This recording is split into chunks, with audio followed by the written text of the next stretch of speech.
앞서 뭐 너무 사실은 그 굉장한 데이터들을 많이 지금 1시간 동안 그 전달 받으셔가지고 생각이 복잡하실 것 같은데 제 브리핑은 생각보다는 좀 단순합니다. 그러니까 기존의 그 참가 업체들에 대한 현황들이라든지 뭐 분석 자료들이니까 좀 가볍게 들으셔도 괜찮은 내용이라고 생각합니다. 우선 그 이번 숏리스트라고 하는 그 의미 자체를 좀 먼저 살펴보면 그 전체적으로 한 20개 정도 분야의 그 참여가 800개 정도 되는데 여기에 이제 100여 개 정도 숏리스트를 이제 선발한 거죠. 보통 뭐 롱리스트, 숏리스트 뭐 이렇게 표현들 하는데 롱리스트가 이제 참여 업체라고 보면 되고 숏리스트는 이 중에서 100개 정도가 선발되어 있는 상태다라고 보시면 됩니다. 이게 지금 보시는 이제 쭉 그 카테고리들이 어워드로 지금 나와 있는 거고요.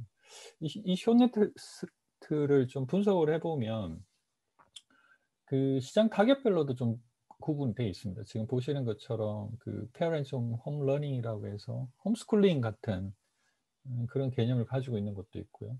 그리고 earlier, primary, secondary, 우리가 보통 유아, 초등, 뭐 중등 이렇게 표현하는 영역으로 나눠져 있기도 하고요.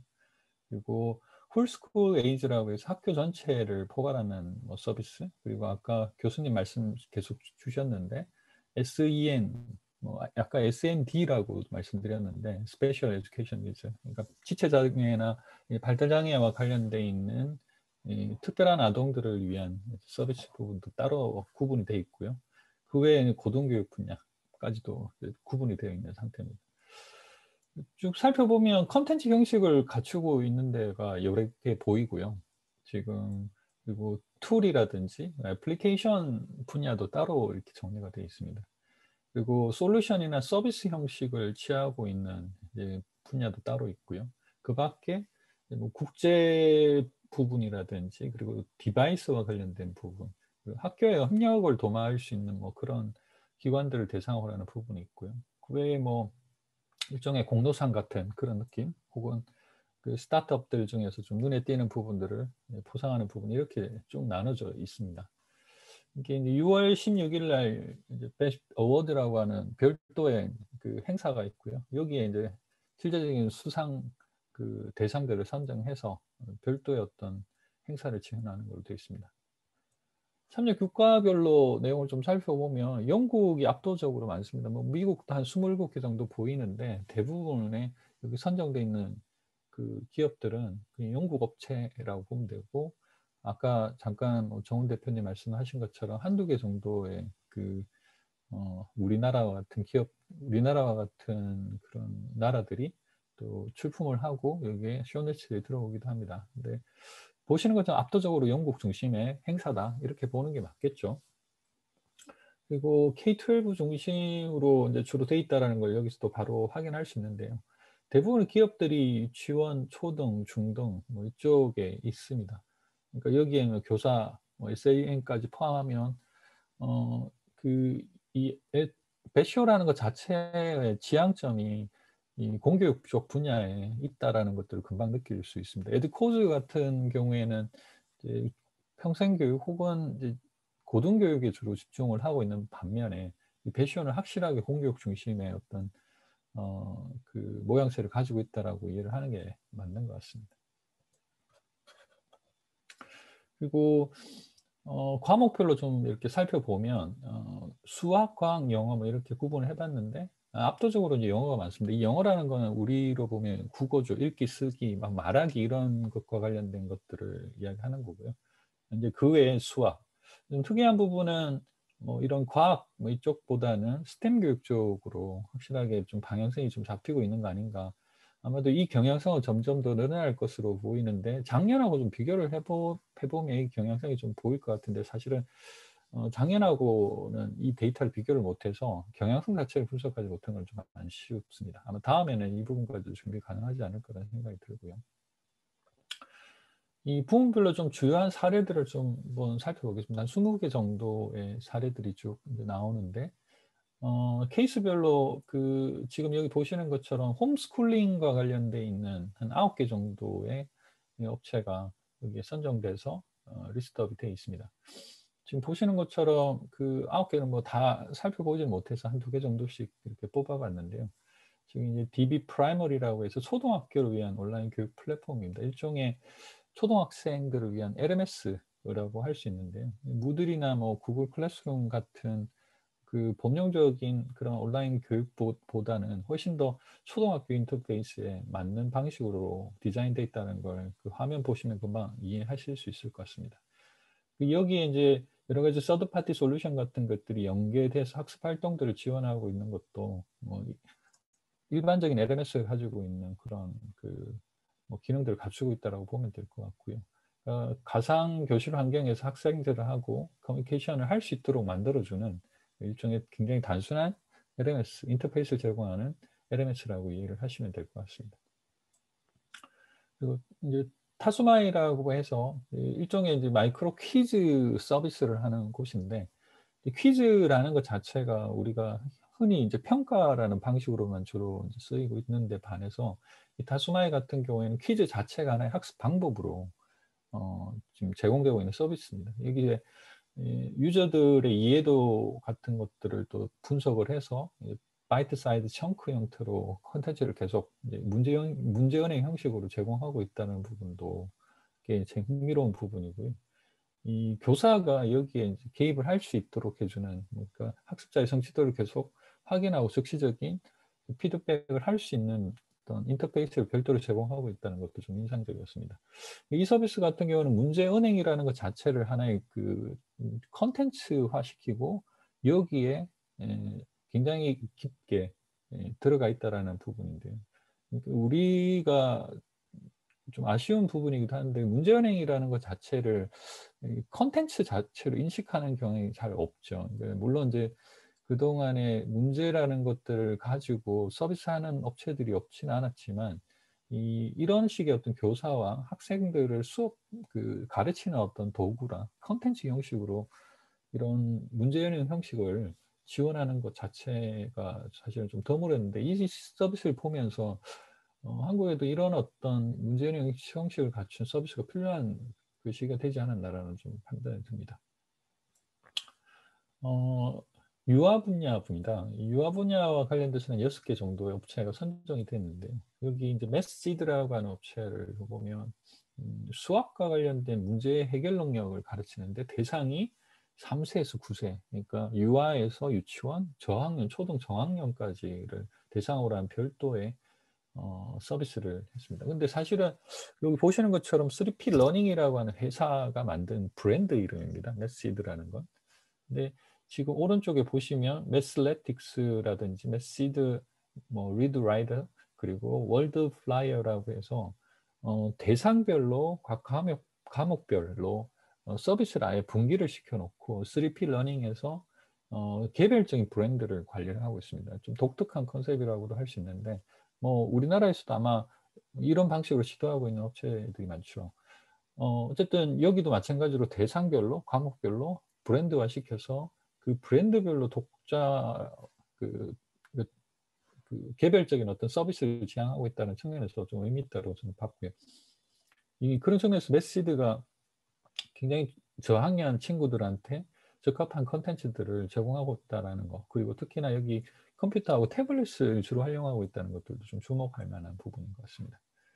칼리고라고 하는 그 서비스도 앞선 내용하고 조금 다르긴 한데 글쓰기와 관련돼 있는 그런 그 기능들을 제공하고 있습니다. 그러니까 글쓰기라는 것 자체가 현대사회에서는 사실은 교육이라고 하는 부분에서 많이 소외되고 있는 분야이기도 한데 여전히 이제 글쓰기와 관련된 부분들과 관련된 이런 서비스가 제공되고 있다는 건 학교에서 이런 걸 많이 강조를 하고 있다는 뜻이 되겠죠. 그래서 이런 것들을 태블릿 같은 환경에서 바로 연습을 할 수 있다고 이제 할 수 있도록 되어 있는 서비스인데 좀 주목하는 부분들은 이 스페셜 에듀케이션 니즈 아까 말씀드렸던 장애아들이 글쓰기를 하는 데 있어서 굉장히 문제가 있는 부분들을 이 AI 기술들을 통해서 자동 교정을 해주는 기능들을 가지고 있다는 거예요. 그러니까 뭐 대략 그 글씨를 쓰더라도 이 쓰는 글씨를 인식을 해서 이 글씨 자체가 예쁘게 만들어주는 뭐 이런 기능들을 가지고 있어서 학교에서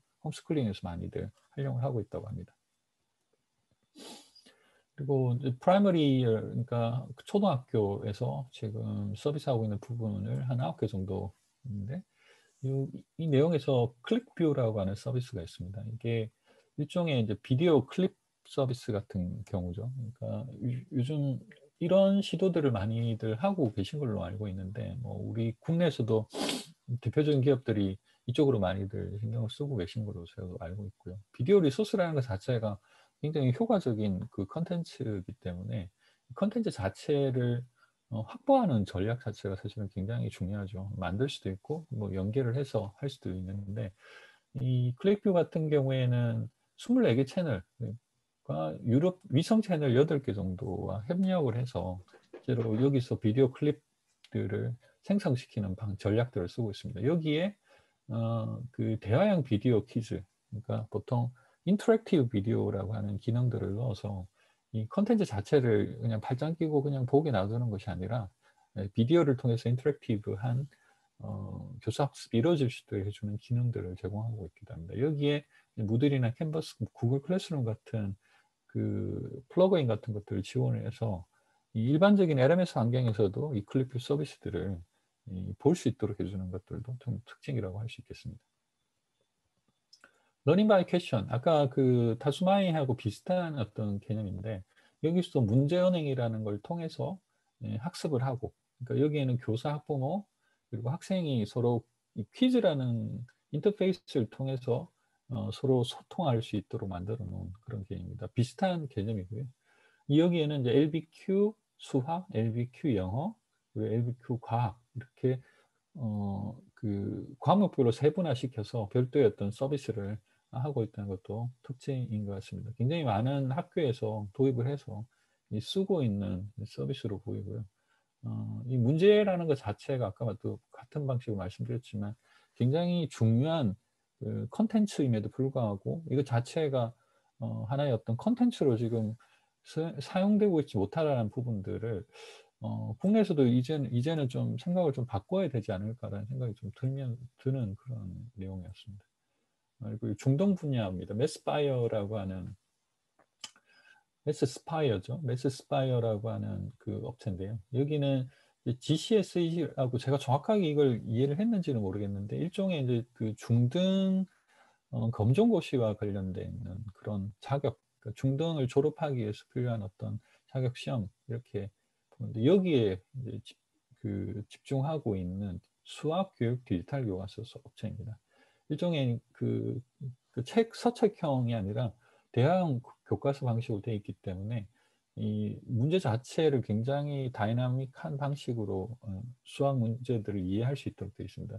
지금 여기는 보이진 않는데 이 도형 같은 것들이 그 사이트 들어가 보면 그 영상이라든지 GIF 방식으로 되어 있어서 어떤 함수 변화에 따라서 그래프가 어떻게 바뀌는지를 굉장히 동적으로 이해할 수 있게끔 이 서비스가 제공되고 있어서 굉장히 수학을 직관적으로 이해하는 데 도움이 많이 됐었습니다. 이 사이트 하나하나씩 제가 다 보여드리고 싶은데 사실 그러지 못해서 죄송하긴 한데, 나중에 시간 나면 웨스스파이어는 한번 꼭 들어가서 어떤 식의 인터페이스를 제공하고 있는지를 한번 살펴보시길 바랍니다. 그리고 샘러닝이라고 하는 서비스가 있습니다. 여기도 GCSE 그리고 키스테이지 3라고 해서 보통 그 우리로 보면 중등 정도 되는 친구들을 위한 그런 그 플랫폼입니다. 여기에서도 27개 그리고 과정, 그리고 16개 키스테이지 3 과정 서비스를 하고 있고, 그러니까 이 컨텐츠로 보면 굉장히 막강한 그 서비스 제공 업체라고 할 수 있겠습니다. 그 여기에서는 학생하고 선생님을 위한 컨텐츠뿐만 아니라 이 일종의 그 LMS 같은 플랫폼도 같이 제공을 하고 있습니다.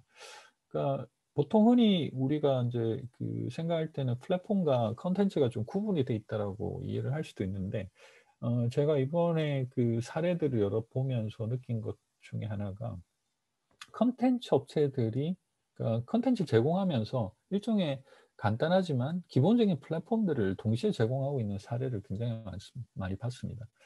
이게 이제 플랫폼하고 컨텐츠를 따로 분기를 해서 봐야 되는지, 아니면 컨텐츠 자체가 하나의 플랫폼 역할을 해야 되는지에 대한 논의하고도 좀 연결될 수 있는 부분이긴 한데, 샘러닝은 이 두 가지를 적절하게 잘 섞어서 굳이 플랫폼이 별도로 필요하지 않는 그런 서비스들을 컨텐츠 서비스를 하고 있다. 이렇게 일을 하면 될 것 같습니다. 그리고 그 클래스룸 메이즈라고 해서 그러니까 수업 지원을 위한 어떤 도구 같은 것들을 하는 곳인데요. 이 브리테크니카 론치팩이라고 하는 우리가 가장 잘 알고 있는 브랜드죠. 백과사전 브랜드 이 브리테니카에서 자신들이 가지고 있는 이 컨텐츠들을 실제 서비스가 가능한 형식으로 만들었습니다. 과학 사회 분야에 특히나 관련된 내용들이 많이 있고요. 이 사이트 들어가 보시면 어떤 특정 주제 하나하나마다 클립들을 이렇게 모아놓은 그런 구성으로 되어 있는데요. 실제로 중요한 건 여기에 들어가면 그 굉장히 쉽게 특정 주제에 관련된 내용들을 방대한 내용을 한꺼번에 볼 수 있다는 부분도 중요한데 이런 서비스가 80개 언어로 서비스가 되고 있다는 겁니다. 그러니까 대부분의 언어들을 다 지원을 하고 있고 이게 단순히 컨텐츠를 이렇게 모아놓은 것이 아니라 컨텐츠 자체를 구글 클래스룸 같은 것과 연동이 돼서 굉장히 검색하기 편하게 돼 있고 심지어는 이제 선생님들이 오리엔테이션도 할 수 있게끔 돼 있는 그런 굉장히 좋은 컨텐츠 형식을 가지고 있는 걸로 보입니다. 그러니까 기존에 이런 그 컨텐츠를 가지고 있는 업체들이 이 교육적 분야에 진출을 했을 경우에 어떤 식으로 그 컨텐츠들이 활용될 수 있겠구나, 교육 분야에서 어떤 식으로 활용될 수 있겠구나라는 아주 좋은 사례를 보여주고 있는 부분을 소개를 시켜드리는 겁니다. 그리고 아이무브라고 해서 요즘에 이제 유행하고 있는 실습, P라고 해서 피지컬 에듀케이션, 우리나라로 생각하면 체육 같은 활동이 있는데 이걸 지원하는 콘텐츠 업체들 꽤 많더라고요. 대표적인 게 이제 아이무브스라고 하는 겁니다. 이번 코로나 상황을 통해서 사실은 가장 그 어려움을 가지고 있었던 수업 내용이기도 하죠. 그러니까 체육이라는 것 자체가 비대면으로서 거의 불가능한 수업 방식이라고 우리가 이해를 하고 있었는데 이런 아이무브 같은 일찌감치 이 비대면 상태에서도 체육 수업이 이루어질 수 있도록 해주는 그런 여러 가지 클립들을 제공하고 있고 비대면 상황에서도 선생님이 이 비디오를 통해서 서비스를 그러니까 학생들하고 커뮤니케이션 할 수 있도록 해주는 그런 플랫폼을 제공하고 있습니다. 제가 볼 때는 굉장히 컨텐츠 자체의 내용도 굉장히 우수하고 재밌게 만들어져 있어서 저는 굉장히 흥미롭게 본 서비스입니다. 그리고 디지털 컨텐츠들 중에서 좀 프리하게 활용할 수 있는 OER 컨텐츠들과 관련되어 있는 8개 분야가 후보에 올랐는데요. 여기 이제 데스 앤 블링크라고 해서 일종의 이 바이트 사이즈라고 하는 그 업체가 저는 굉장히 좀 신선하게 느껴졌던 게 일종의 게임 형식이긴 한데 고릴라하고 지금 로봇이 나오는데 이 고릴라가 이제 언어 능력이 잃어버린 친구로 이제 나오고요. 이 AI가 이 로봇가 이 고릴라에게 친절하게 그 언어의 능력을 찾아주는 그런 형식을 띠는 개념으로 되어 있습니다. 그래서 계속 학습자가 이런 시각적 게임 형식을 통해서 언어를 굉장히 쉽게 이해할 수 있도록 도와주는 그런 형식으로 되어 있어서 굉장히 흥미롭게 되어 있다라는 부분이고요. 이런 테마 자체가 굉장히 신선했다라는 저는 생각이 듭니다. 그리고 이게 이제 프라이머리, 세컨더리, 그리고 포스트 16세 이상까지도 서비스를 하게 돼 있는데 어쨌든 이런 내용 자체를 이런 어떤 게임 형식에 담았다라는 것 자체가 저는 좀 신선했었습니다. 그리고 BBC 바이트 사이즈 데일리 서비스 부분도 너무 잘 알고 있는 서비스죠. BBC에서 자신들이 가지고 있는 다양한 비디오 콘텐츠들을 교육적으로 활용할 수 있도록 해주는 아이플레이어라고 하는 별도의 서비스가 있는데 이 콘텐츠 안에서 코로나 상황에 맞는 형식으로 교과별 책에 맞춰서 별도의 비디오 서비스를 한 사례입니다. BBC에서는 이런 활동들을 통해서 학교에서 이 컨텐츠를 가지고 이 컨텐츠를 무료로 활용할 수 있도록 해주는 그런 굉장히 좋은 역할을 한 걸로 보이고요. 이게 특히나 웨일즈나 스코틀랜드, 북아일랜드 이런 일종의 이제 문화나 언어가 다른 지역까지도 서비스가 가능하도록 돼 있다는 거 이런 것도 좀 특이했습니다. 제가 웨일즈나 스코틀랜드 언어가 어떻게 다른지도 모르지만 일단 들어가 보니까 완전히 다른 언어로 컨텐츠들이 제공되고 있다는 것들을 확인할 수 있었습니다. 에듀케이셔널 앱 부분들은 단순하게 한번 좀 살펴보겠습니다. 스쿨잼이라고 부모와 자녀가 집에서 할 수 있는 뭐 수학 활동을 지원하는 부분이 있고요. 온라인 과외 형식으로 진행되고 있는 일종의 이제 피어슨에서 제공되고 있는 이 서비스 중에 하나인데, 피어슨이 만들었기 때문에 굉장히 좀 뭐라고 할까요? 좀 심혈을 기울였다, 뭐 이런 것들이 좀 느껴질 수 있는 그런 컨텐츠였습니다. 그리고 위리큐는 학생 작문 평가하는 솔루션입니다. 그러니까 우리가 보통 작문이라는 것들을 이 온라인에서 어떻게 가르칠 수 있을까라는 것들에 대한 굉장히 좋은 사례를 제시하고 있는 그런 평가 솔루션입니다. 실제로 여기서는 읽기, 쓰기 뭐 이런 것들 다 평가를 할 수 있게 돼 있고요. 여기서 구글 크롬 확장 프로그램으로 돼 있어서 굉장히 좀 편리하게 인터페이스를 제공하고 있는 부분도 있습니다. 그리고 국제적인 어떤 컨텐츠 리소스 부분들과 관련돼 있는 분야인데, 여기에 이제 아이포트폴리오가 만들었던 솔루션을 기반으로 한 이 옥스포드 리딩 클럽이라는 게 있습니다. 아이포트폴리오는 뭐 잘 아시겠지만 국내 업체입니다. 국내 업체가 만든 솔루션을 기반으로 한 이 서비스가 여기에 올라왔다는 것 자체가 좀 의미 있다고 생각이 돼서 일단 소개를 드리고요.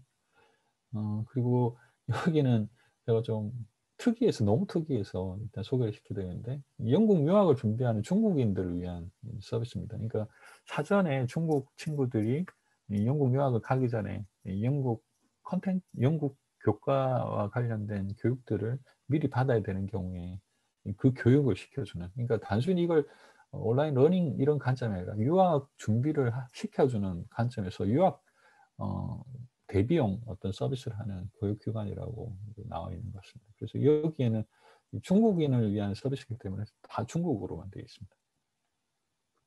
디지털 디바이스 부분인데요. 여기는 이제 코딩 교육과 관련되어 있는 파스코라는 업체에서 만든 코드 노드 솔루션 세트인데, 여기 이제 장비가 이렇게 좀 못생긴 얼굴처럼 이렇게 나오는데, 이 장비가 센서 덩어리입니다. 이 센서를 각종 센서를 다 여기에 모아놓고, 이 센서들을 활용해서 블록 코딩을 통해서 실제로 이 센서에서 그 센싱하고 있는 조명이라든지 뭐 그리고 뭐 다양한 어떤 종류의 센서, 빛뿐만 아니라 소리 같은 것들도 다 포함되어 있는데요.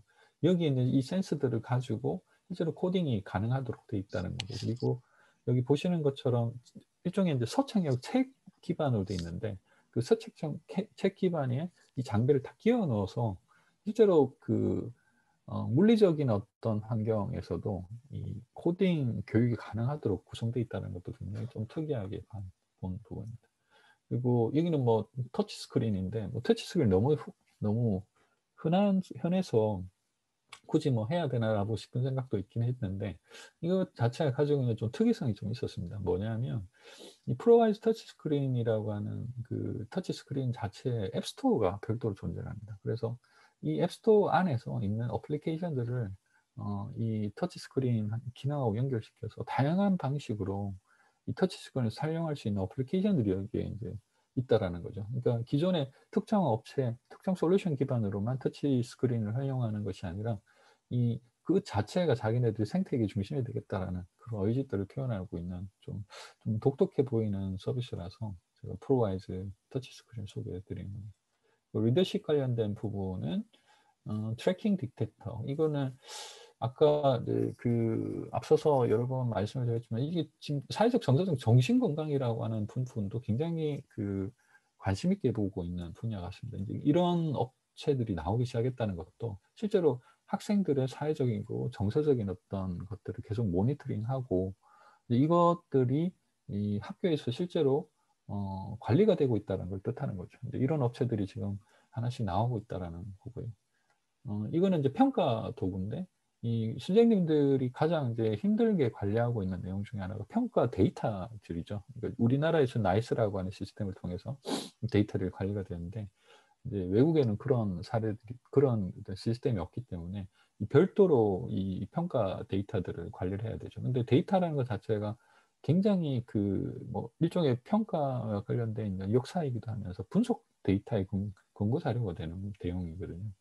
이 평가 자체를 굉장히 광범위한 방식으로 데이터를 수집을 해서 여기에 굉장히 업무적으로 필요한 여러 가지 리포트들을 생성시켜 줄 수 있는 그런 도구를 제공하고 있는 서비스입니다.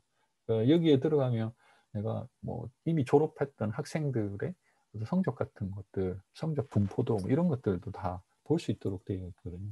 그래서 데이터가 들어가면 이 안에서는 굉장히 다양한 방식으로 성적들을 가지고 분석할 수 있는 그런 기능들을 제공하고 있는 별도의 도구, 뭐 이렇게 보시면 될 것 같습니다. 홀스쿨 에이즈 부분, 그러니까 학교 전체 그 학교에서 지금 교수법과 관련돼 있는 것들을 지원해주는 도구인데요. 여기도 그 사첼이라고 하는 일종의 그 학교 자체 매니지먼트, 학교 운영에 관련된 그 시스템이라고 그냥 보시면 될 것 같습니다. 방과 후 과제 관리라든지 과제 추억, 뭐 자리 배치, 행동 관리 뭐 이런 게 들어있고, MIS 일종 학교에서 쓰고 있는 MIS 뭐 관련된 그런 기능들을 제공하고 있습니다. 그러니까 일종의 올인원 서비스라고 그냥 보시면 될 것 같아요. 일종의 LMS 같은 것들도 들어있고, 컨텐츠 관리 시스템도 들어있고, 학교에 필요한 모든 매니지먼트 시간표 관리라든지 학생 출석 관리라든지 이런 것들을 다 관리할 수 있도록 해주는 그런 종합적인 그런 MIS 혹은 스쿨 인포메이션 시스템 이렇게 표현할 수 있는 서비스입니다. 스웨덴에서 이제 출품한 그 업체인데 사운드 트랩이라고 해서 여기는 이제 그 음악 수업과 관련돼 있는 여러 가지 클립이라든지 도구 같은 것들을 제공을 해서 이 음악 수업과 관련돼 있는 그 것들을 지원해주는 일종의 음악과 관련된 특화되어 있는 서비스입니다. 이게 좀 특이하죠. 이게 과연 이게 비즈니스로 의미가 있나라고 싶을 정도로 굉장히 니치한 마켓에 집중을 하고 있는 분야인데요.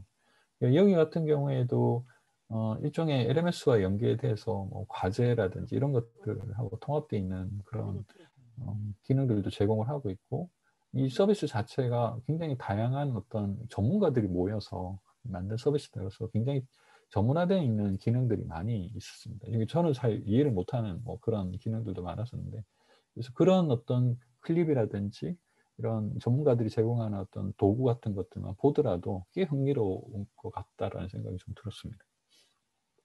서비스 앤 스포츠 부분들은 이거는 학교 관리 체계들을 제공하는 업체인데 한국에는 이런 업체가 있는지는 잘 모르겠어요. 근데 IT와 관련된 모든 솔루션들을 학교를 전방위 지원해주는 그런 이 IT 전문적인 서비스 업체, 그러니까 학교를 중심으로 한 전문적인 어떤 IT 서비스 업체 이렇게 보면 될 것 같습니다. 근데 이것도 아마 국내에서도 이런 업체들이 이제 조만간 나오지 않을까라는 기대를 할 수 있는데요. 그리고 테스라고 해서 선생님 커뮤니티 서비스를 지원하는 그런 서비스도 있고요.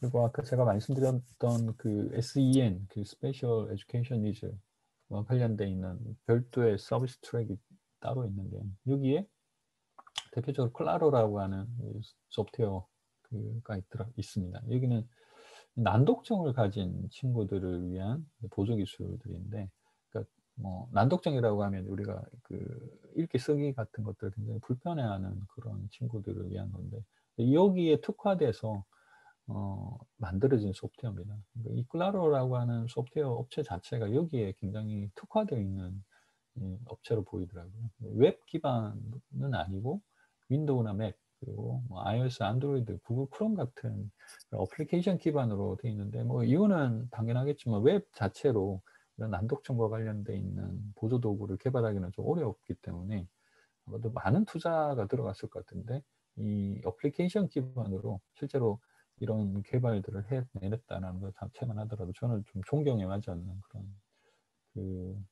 뭐 성취를 했다. 뭐 이렇게 저는 이해가 됩니다. 그리고 IDLS라고 해서 수학 능력이 부족한 친구들을 위한 수학 소프트웨어 리소스. 이것도 마찬가지로 난독증이나 기타 학습 장애가 있는 친구들을 대상으로 하는 수학 교육 전문 업체입니다.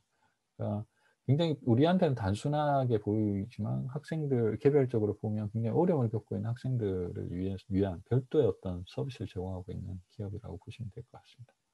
고등교육 분야입니다. 여기도 이제 뭐 코그나 어시스트라고 하는 코그나 어시스트라고 하는 이 업체 자체는 클라우드 기반의 교육 플랫폼을 제공하고 있는 그런 입니다. 그러니까 주로 여기 이제 모토가 No Runner Left Behind라고 해서 전반적으로는 학생들이 어쨌든 그 뒤처지고 있는 그런 상황들을 최대한을 막아보자. 보통 이제 우리가 마스터리 러닝이라고 하는 완전 학습들을 추구하는 그런 어떤 개념으로 보시면 될 것 같고, 여기 이제 핵심은 학습자가 어떤 식의 그 상태에 놓여 있는지를 계속 추적 관리하는 부분이겠죠.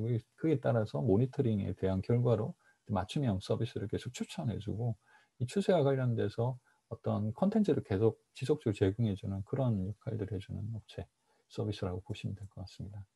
그리고 이거는 이제 온라인 의사교시 자격고시 서비스를 하는 곳입니다. 우리도 뭐 이런 비슷한 서비스를 하는 곳이 있는데 이런 서비스 업체들도 존재를 한다는 거 저도 확인했고요. 그리고 그 광역 네트워크 서비스를 하는 별도의 또 서비스가 있습니다. 이는 이제 아까도 말씀드렸다시피 이제 이게 워낙 큰 사업이 되다 보니까 이런 경구역과 관련돼 있는 이런 IT 서비스들이 이런 보안 서비스나 네트워크 서비스, 클라우드 서비스 이런 걸 전문화시킨 업체들이 이제 지금 나오고 있는 그죠. 그리고 디디믹스라고 해서 여기 같은 경우는 댄스 피트니스 아까 그 P라고 하는 피지컬 에듀케이션하고 그 맥락이 비슷한 그런 업체인데 여기서도 춤이라고 하는 어떤 테마를 잡아서 별도로 서비스하고 있는 우리나라에서도 아이돌 뭐 요즘 그 육성하는 그런 그 프로덕션 같은 데서 이런 어떤 교육 서비스를 지금 공유를 하고 있다고 제가 들었는데 아마 비슷한 개념으로 여기서도 기술들을 쓰고 있는 걸로 보입니다. 그리고 패스웨이 리트러시라고 해서 자폐, 청각장애, 시각장애, 그러니까 자폐, 청각장애가 있는 시각장애를 위한 언어 교육이라고 있는데 사실은 이게 니치함의 극도를 달리는 그런 곳인데 그러니까 거의 시장이 없다시피 한 곳에 이 점자 서비스 같은 것들을 제공해주는 그런 업체입니다. 여기에서도 저는 좀 되게 인상 깊었던 게 이런 것을 단순하게 그 어떤 하나의 큰 서비스를 하는 것이 아니라 굉장히 구분해서 pathway to lead, pathway to progress, pathway to right 뭐 이런 식의 어떤 개념으로 별도의 브랜드화 시켜서 서비스들을 굉장히 세분화했다라는 겁니다. 실제로 이런 시장이 정말 있을까 싶기도 한데 이런 시장들을 실제로 지원해주는 물론 이제 여기는 경제적인 이유뿐만 아니라 다른 이유들도 존재할 거라고 생각을 하는데 실제로 이런 어떤 시장들에 접근하고 있는 그런 기업들도 많아지고 있다는 것은 어쩌면 굉장히 좋은 현상이라고 생각합니다. 그 밖에 뭐 이런 글로벌 쇼케이스 부분도 있고요. 이노베이터라고 해서 몇 가지 사례들이 있는데 조금 그 시간이 좀 지체가 되고 있어서 이 부분은 좀 넘어가겠습니다. 한 가지 이제 브랜벌이라고 하는 서비스 하나만 좀 짚고 넘어가고 싶은데요.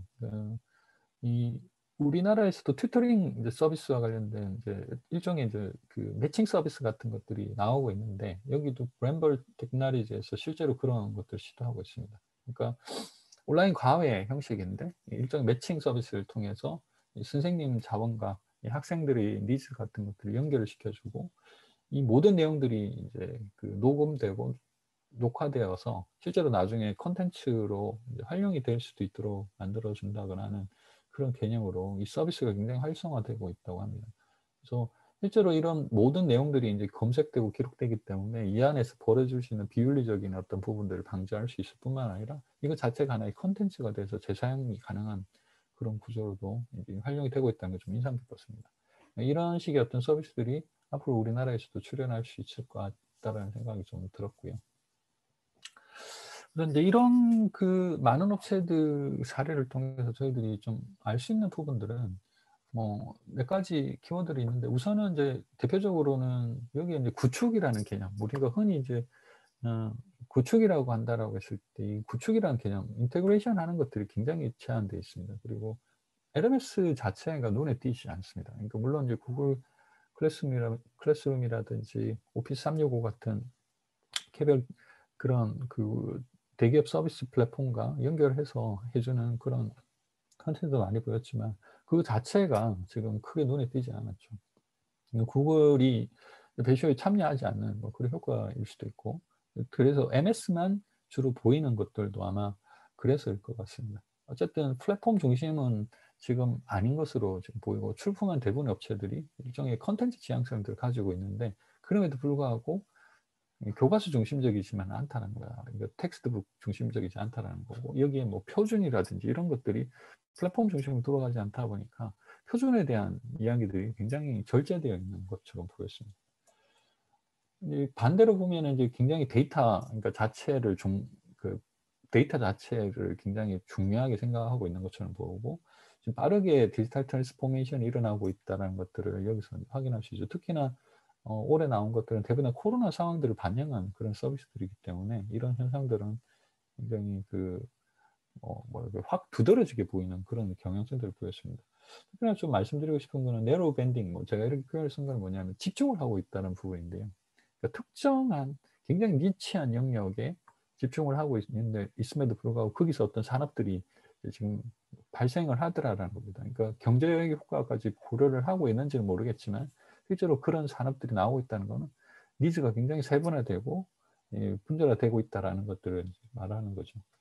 결국엔 이런 것들을 한마디로 표현하면 저는 다양성이라고 표현하고 싶습니다. 그러니까 이 다양성을 어떻게 담보할 것이냐라는 것이 우리가 어떻게 보면 이 배시오를 통해서 찾아야 되는 가장 중요한 키워드가 아닌가라는 생각이 듭니다.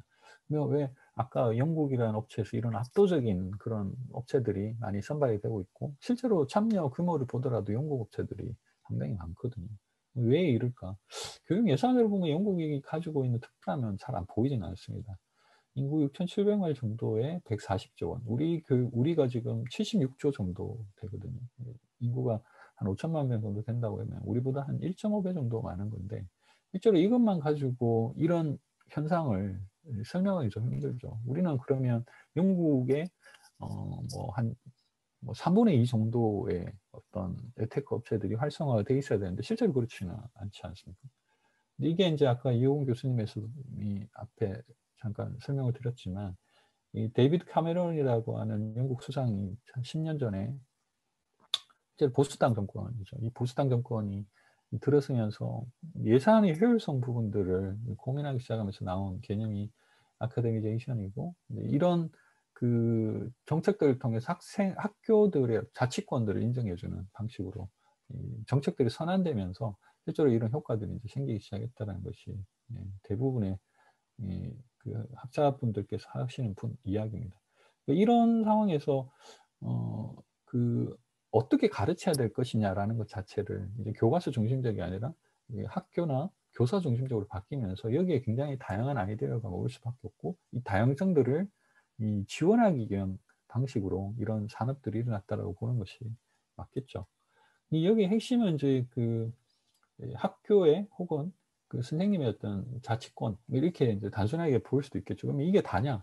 저는 그렇다고 생각하지는 않습니다. 왜냐하면 우리가 2008년도 이명박 정부에서도 사실은 동일한 방식으로 이 정책들을 시행을 했었거든요. 여기도 보시면 대학 대입 자유화, 특목고학교, 평준화 해체 이런 식의 모토를 가지고 영국 정부가 10년 전에 했던 거랑 비슷한 방식으로 우리가 정책들을 실제로 드라이브를 했습니다. 그래서 실제로 고교 다양화 300 프로젝트라고 해서 마이스트고 자율학 사립고 이런 것들이 막 생겼죠. 근데 실제로 이런 걸 통해서 그럼 시장이 만들어졌느냐? 시장이 만들어지지 않았다는 데서 핵심이 있는 거죠.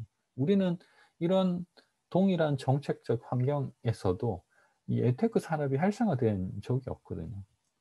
그 이유가 뭔가라는 게 핵심이라는 거죠. 저는 이 부분에 대한 핵심 키워드가 이제 저는 다양성이라고 생각을 하는데 이 자율성을 뒷받침하기 위한 정책적인 의사결정도 굉장히 중요하지만 이 시장성들을 훨씬 더 크게 담보하는 뭔가 다른 동력들이 있을 거라고 생각합니다. 영국은 이제 아카데미제이션, 스쿨, 학교의 자율권 이런 것들을 통해서 이런 다양성들을 확보를 했죠. 실제로 이게 에테크 산업의 가장 큰 근간이기도 하고 영국 자체는 교육 혁신도 이루었지만 에테크라고 하는 별도의 산업을 굉장히 활성화시킨 그런 두 가지 토끼를 한꺼번에 잡은 좋은 사례죠. 근데 한국도 사실은 지금 비슷한 상황에 좀 놓여 있는 것 같습니다. 이런 과도기를 맞고 있고 이게 이제 정점이 지금 K-에듀 플랫폼이라고 하는 것인데 이 K-에듀 플랫폼이 지금 캐리스를 통해서 ISP 진행이 되고 있고 이걸 통해서 이런 다양성들을 확보하는 이런 시도들을 지금 하고 있는 것으로 보입니다. 근데 이것이 이제 실제로 진행되기 위해서 우리가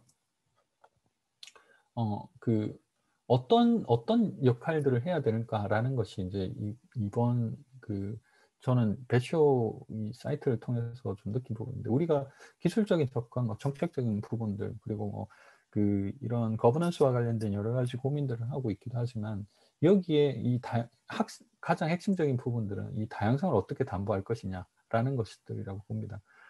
영국 정부가 어떻게 보면 베사라고 하는 기구를 통해서 지금 다양한 어떤 생태계를 만들어내는 데 성공을 했듯이, 한국에서도 지금 이런 식의 어떤 개념들을 고민하고 있는 별도의 어떤 역할을 누군가는 해야 된다는 생각을 하고 있고, 오롯이 이제 정부에만 맡겨둬서 이런 문제들이 해결될 수 있을까라고 하는 측면에서는 약간은 저는 회의적인 시각을 가지고 있다라는 생각합니다.